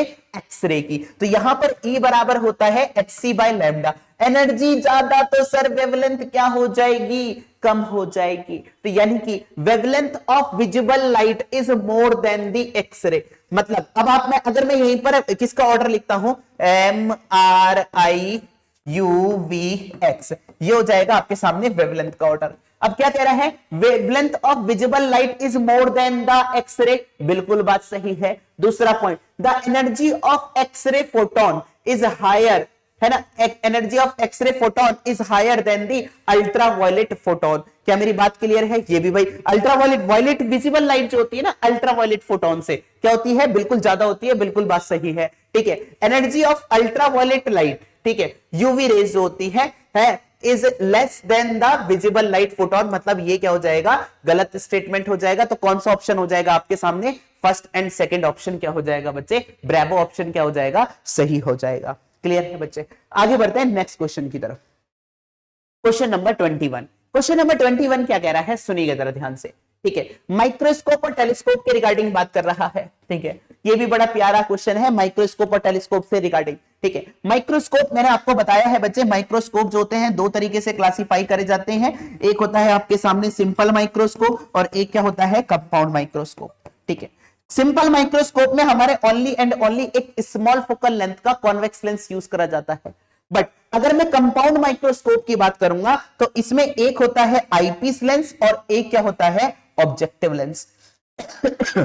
ये होता है ऑब्जेक्टिव लेंस और ये वाला कौन सा होगा आपके सामने, आईपीस लेंस कंपाउंड माइक्रोस्कोप में, ठीक है। आप मुझे खुद बताइए, अगर लेंस बड़ा होगा तो उसकी फोकल लेंथ भी क्या होगी, ज्यादा होगी। तो यहां पर आईपीस लेंस की फोकल लेंथ क्या है, ज्यादा है, किसमें, माइक्रोस्कोप में। अब आ जाओ टेलीस्कोप में। टेलीस्कोप जो होते हैं वो दो तरीके से होते हैं, एक होते हैं रिफ्रैक्टिंग टेलीस्कोप और एक होते हैं हमारे सामने रिफ्लेक्टिंग, जिसमें हम दो तरीके से फर्दर क्लासिफिकेशन करते हैं। तो यहां पर आप देखेंगे कि इसमें हम ऑब्जेक्टिव लेंस को क्या करते हैं बच्चे, बड़ा रखते हैं। जिसके सामने ऑब्जेक्ट रखा जाता है ऑब्वियस सी बात है वो ऑब्जेक्टिव लेंस होगा, और जिसके द्वारा फाइनल इमेज बनती है वो इमेज वो लेंस कौन सा होता है, आईपीस लेंस। तो यहां पर हम ऑब्जेक्टिव, भाई टेलीस्कोप का काम है बाहर वाले ऑब्जेक्ट को मैग्नीफाई करके दिखाना, और काम इसका भी यही है माइक्रोस्कोप का। माइक्रोस्कोप का काम है जो पास में रखा है ऑब्जेक्ट उसको मैग्नीफाई करके दिखाना। अगर आपको दूर वाले ऑब्जेक्ट को मैग्नीफाई करके दिखाना है तो दूर वाले ऑब्जेक्ट से आप चाहते हो ज्यादा से ज्यादा लाइट रे क्या कर सको, कलेक्ट कर सको। तो आपके सामने जो लाइट रे कलेक्ट करने वाला वो होगा लेंस, वो कैसा होना चाहिए बच्चे, बड़ा होना चाहिए। यहां पर फोकल लेंथ ऑब्जेक्टिव लेंस की क्या होगी, ज्यादा होगी। अब आप क्वेश्चन का आंसर करने में समर्थ होंगे। Both the eyepiece and objective micropiece are convex lens, ये तो बात सही है भाई, ठीक है। मतलब माइक्रो कॉन्वेक्स लेंस का यूज करते हैं। Focal length of the objective of the telescope is larger than the focal length of the eyepiece lens, ठीक है। टेलीस्कोप में बिल्कुल बात सही है, सेकंड स्टेटमेंट भी सही है। Third statement, the magnification of the telescope increase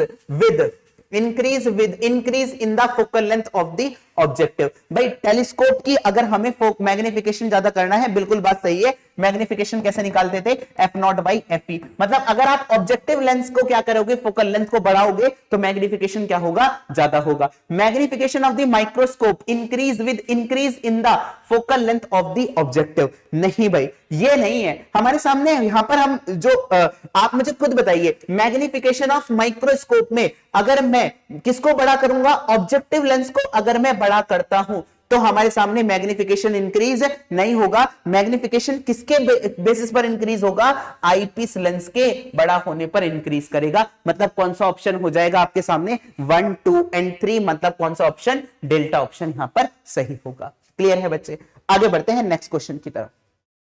question number 22, question number 22 क्या कह रहा है, ये जो आपके एप्लीकेशन है ये आपके बड़े पूछे जाते हैं, सुन लीजिए। आपको पता चल गया होगा अगर आपने अंत तक वीडियो तक बने हुए हैं। ग्लिटरिंग ऑफ डायमंड TIR का example, formation of rainbow formation dispersion की वजह से होता है। मैंने आपको कहा था बच्चे कि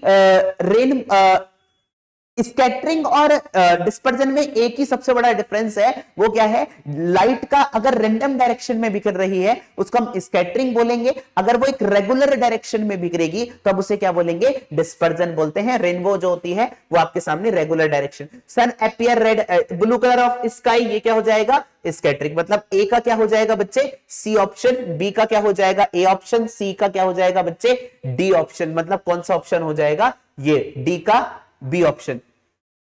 कहां गया भाई ये, है ना, ए का सी ऑप्शन चार्ली, बी का ए, सी का क्या हो जाएगा बच्चे, बी ऑप्शन। मतलब अल्फा ऑप्शन यहां पर सही होगा। क्लियर है ना बात सभी को। चलिए आगे बढ़ते हैं बच्चे नेक्स्ट क्वेश्चन की तरफ। क्वेश्चन नंबर क्या है आपके सामने, क्वेश्चन नंबर 23, ठीक है। ट्रांसफॉर्मर क्या होता है बच्चे, ट्रांसफॉर्मर क्या होता है, सुनिए जरा ध्यान से, ठीक है, नहीं जल्दी सुनिए बच्चे ध्यान से। इस क्वेश्चन में आपको करना क्या है, ट्रांसफॉर्मर क्या होते हैं आपको पता है कि ट्रांसफॉर्मर क्या करते थे। हमारे सामने एक होता था step up transformer. Step up क्या होता था, ये प्राइमरी कॉइल, ये secondary coil, number of turn इसमें बढ़ा दिए तो इंक्रीजिंग द वोल्टेज, और इसमें नंबर ऑफ टर्न कर दिए तो डिक्रीजिंग द वोल्टेज। बिल्कुल बात सही है। अगर मैंने कहा यहां से, आप क्वेश्चन का आंसर आई थिंक दे सकते हो अब, कि ट्रांसफॉर्मर जो होता है, एक पॉइंट और नोट करिए, ये किस प्रिंसिपल पर बेस्ड होता है, आपका आंसर होगा इंडक्शन प्रिंसिपल पर बेस्ड होता है। दूसरा पॉइंट, ठीक है। अब मैंने कहा ये आपका इंक्रीजिंग वोल्टेज और डिक्रीजिंग वोल्टेज के लिए यूज करा जाएगा, मतलब 2 और 3। 2 और 3 कौन सा हो जाएगा, Charlie. Measurement current end voltage, भाई करंट एंड वोल्टेज किस तरीके से मेजरमेंट करना है सुनिएगा जरा ध्यान से। अगर मैंने कहा यहां पर आपको एक चीज पता होनी चाहिए, या तो करंट पता होना चाहिए या तो वोल्टेज पता होना चाहिए, या आपने क्या कहा है, मैंने जो यहां पर अल्टरनेटिंग करंट जो सोर्स लगाया है पावर बराबर V इंटू आई, ठीक है। अब आप मुझे ये बताइए कि अगर ये है मेरे सामने कौन सा है, स्टेप अप ट्रांसफॉर्मर है, ठीक है। क्या है, स्टेप अप ट्रांसफॉर्मर, ठीक है। स्टेप अप ट्रांसफॉर्मर क्या करता था, जल्दी बताइएगा मुझे, वोल्टेज को क्या करेगा, इंक्रीज करेगा। अगर ये वोल्टेज को इंक्रीज करेगा तो करंट को क्या करेगा बच्चे, डिक्रीज, क्योंकि जो आपने पावर मेन सोर्स जो लगाया है उसकी पावर जो कांस्टेंट है वो कैसी है बच्चे, कांस्टेंट। मतलब इन दोनों को मैं कांस्टेंट तभी कर पाऊंगा जब एक को इंक्रीज करूंगा तो दूसरे को क्या करना पड़ेगा, डिक्रीज करना पड़ेगा। ऐसे ही आप स्टेप डाउन ट्रांसफॉर्मर के लिए देख सकते हैं, ठीक है। आगे बढ़ते हैं क्वेश्चन नंबर 24 की तरफ। इस वीडियो में हम 25 क्वेश्चन करेंगे। 25 के बाद हम जो सेकंड, नहीं तो वीडियो ज्यादा लंबी हो जाएगी, सेकंड पार्ट जो होगा, सेकंड 25 जो क्वेश्चन होंगे रिमेनिंग 25 उसे हम नेक्स्ट वीडियो में कवर अप करेंगे, ठीक है। अब सुनिए जरा ध्यान से, force acting on a particle executing SHM motion, ठीक है। मैंने आपको बताया है बच्चे एसएचएम मोशन के लिए क्या होता है, कि अगर सपोज दैट ये है कुछ एक सिंपल पेंडुलम, ये फिक्स एंड से कुछ इस तरीके से है, मैंने इसको इनिशियली डिस्प्लेस करा तो ये इसकी मेन पोजीशन ये कुछ इस तरीके से टू एंड फ्रो मोशन करना स्टार्ट करेगा, ठीक है। अब आपको पता है अगर ये टू एंड फ्रो मोशन करता है बच्चे, क्या करता है, टू एंड फ्रो, तो ये पार्टिकल ये हमारे सामने एक ऑसिलेटरी मोशन हो जाएगा। बट कंडीशन क्या है बच्चे एसएचएम के लिए, एसएचएम के लिए कंडीशन ये होती है कि एक्सेलरेशन ऑफ द पार्टिकल जो होता है वो किसके डायरेक्टली प्रोपोर्शनल होता है, negative sign of the displacement के डायरेक्टली प्रोपोर्शनल होता है। ये आपको बहुत अच्छे से याद रखना है। मीन पोजीशन पर हमारे सामने नेट फोर्स कितना होता है, 0। तो आप मुझे खुद बताइएगा कि ये किसके बारे में कह रहा है, फोर्स के बारे में बात कर रहा है। Is directly proportional to the displacement, बिल्कुल बात सही है। एक्सेलरेशन डायरेक्टली प्रोपोर्शनल है तो फोर्स भी डायरेक्टली प्रोपोर्शनल होगा, but directed away from the mean position नहीं भाई, सुनिए जरा ध्यान से, अवे नहीं होता है, टुवर्ड्स होता है मीन पोजीशन के। मतलब ये एज एक रिस्टोरिंग फोर्स की तरह बिहेव करता है। अगर आपने कुछ इस तरीके से ऑसिलेट करा, ठीक है, ऑब्जेक्ट को, या इनिशिएट करा, तो हमारे सामने जो स्प्रिंग फोर्स लगता है, या आप बोल सकते हैं ये जो आपके सामने फोर्स लगेगा रिस्टोरिंग फोर्स बोलते हैं, और इसकी जो डायरेक्शन होती है वो टुवर्ड्स का क्या होती है, मीन पोजीशन होती है। तो कौन सा ऑप्शन हो जाएगा बच्चे यहां पर, ब्रेवो ऑप्शन यहां पर क्या होगा, सही होगा। क्लियर है, आगे बढ़ते हैं। अगला क्वेश्चन कह रहा है which of the following statement is not correct. Not correct भाई, वेव के रिगार्डिंग बहुत सारे क्वेश्चन पूछे जाते हैं, ठीक है।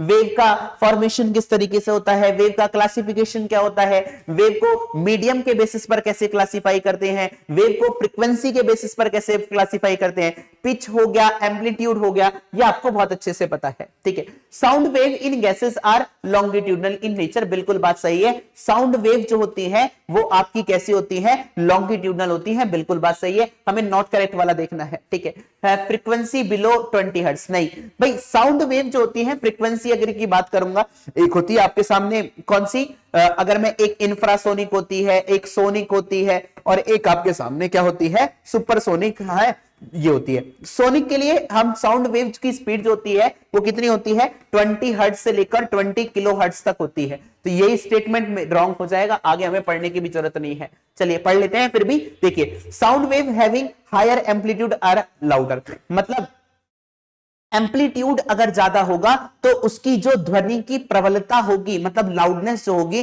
वो भी क्या होगी, ज्यादा होगी। Sound wave with audible frequency are sharp, मतलब फ्रीक्वेंसी ज्यादा होगी तो उनकी श्रिलनेस क्या होगी, वो भी क्या होगी, आपके सामने ज्यादा होगी। मतलब ये भी स्टेटमेंट क्या है, आपके सामने सही है, ठीक है। अगला क्वेश्चन जो होगा 26 से के लिए हम नेक्स्ट वीडियो में यहां पर आपके लिए लेकर आएंगे। 26 से लेकर जितने भी आपके 50 तक क्वेश्चन है, मेरी बात को सुन लीजिए बच्चे जरा ध्यान से। 26 से लेकर 50 तक जो क्वेश्चन आने वाले हैं उसमें हम क्या क्या चीजें, कौन कौन से मतलब टॉपिक्स को कवर अप करेंगे, सुनिए। मैंने इसमें बच्चे लाइट कवर अप करा है, वेव कवर अप करा है, और ऑप्टिक्स। उसमें हम क्या करेंगे बच्चे, एक तो heat and thermo, heat and thermo के भी क्वेश्चन पूछे जाते हैं, एक तो हमें वो कवर अप करना है, ठीक है। दूसरा जो पार्ट होगा वो होगा आपके सामने करंट इलेक्ट्रिसिटी। करंट इलेक्ट्रिसिटी के न्यूमेरिकल भी देखने को मिलते हैं, मैं आपको यहीं पर करा दूंगा, जितने हम न्यूमेरिकल कराएंगे उसी के बेसिस पर आपको जाना है, ठीक है। हीट एंड थर्मो हो गया, करंट इलेक्ट्रिसिटी हो गया, और आपके फ्लूइड के कुछ लॉ होते हैं जिन पर आपके एप्लीकेशन बेस्ड क्वेश्चन बनते हैं, जैसे आर्किमिडीज का प्रिंसिपल हो गया, पास्कल का लॉ हो गया, और कुछ हम इसमें इंस्ट्रूमेंट के बारे में डिस्कस करेंगे। होप सो जितनी भी इंफॉर्मेशन मैंने आपको दी है इस वीडियो में आपको पसंद आई होगी, और आपका भी दायित्व बनता है अंत में जाते हुए, अगर आपको वीडियो पसंद आ रही है बच्चे तो आप डेफिनेटली वीडियो को लाइक भी करें और अपने उन दोस्तों के साथ शेयर करें, क्योंकि सिंपल सी बात है, अगर आपका दोस्त आगे बढ़ेगा तो आप भी आगे बढ़ेंगे। ऐसी सोच अगर आप रखेंगे तो डेफिनेटली आप सपनों को क्या कर सकते हैं, अपने सपनों को क्या कर सकते हैं, हासिल कर सकते हैं। चलिए फिर एक और शानदार मुलाकात होगी आपसे नेक्स्ट वीडियो के लिए, तब तक के लिए जय हिंद जय भारत।